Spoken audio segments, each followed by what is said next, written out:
let's switch over to your biggest surprise. I know it's probably going to be a quarterback too, but also maybe an organization.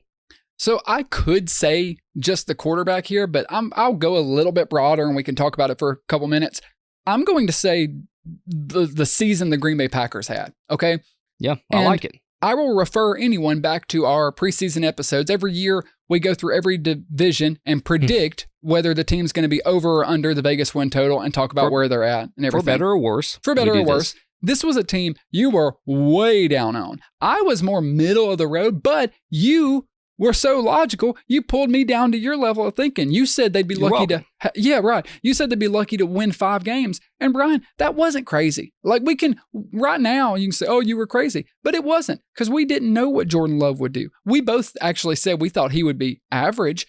He was better than average. It looks like Green Bay's hit the hat trick. And looking at their draft, it's not like they drafted a ton of players that were contributors. Lucas Van Ness wasn't much of a contributor. Luke Musgrave, the tight end from Oregon State, he was good. And then the hit of the draft for them in the second round, Jaden Reed, the wide receiver out of Michigan State, he was really solid. Dontavian Wicks, another receiver they took in the 5th round. This was the season where we were going to learn about Matt LaFleur.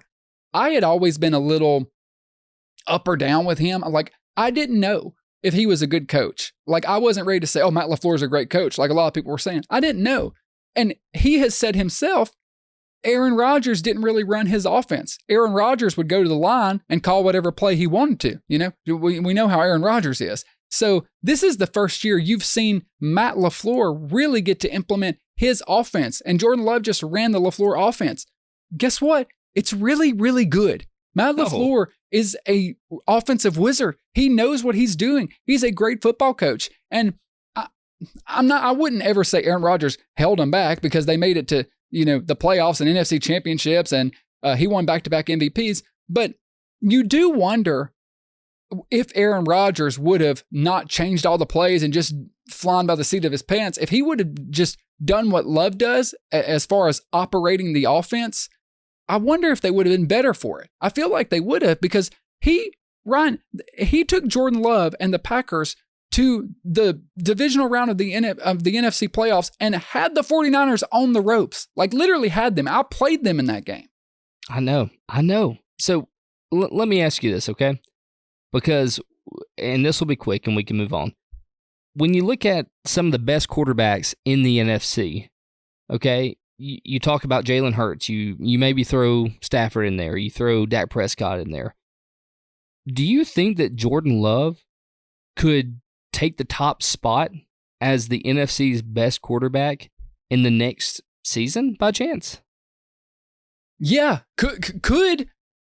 After the 2024 season, when we're sitting here a year from today, is there a chance that we're saying Jordan Love is the best quarterback in the NFC? Yeah, and it's a pretty good chance. It's not even that low. Right now, it's not a long shot. It's not a long shot at all. Okay, if you're starting a franchise, if you're given the keys to, you know, the Washington Commanders, and you get to pick any NFC quarterback you want for your organization, which ones would you take over Jordan Love? You could argue Dak and Hurts. I wouldn't myself. Okay, so you could say Matt Stafford, obviously, but age is a concern. Kyler Murray, you'd have to argue about. Jared Goff, you'd have to argue about.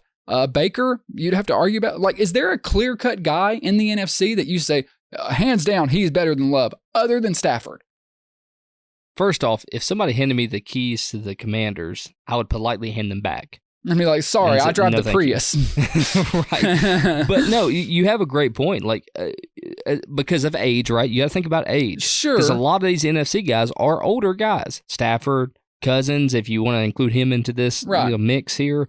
Dak isn't getting any younger, but he's not getting any better. I like Jordan Love more than Dak right now.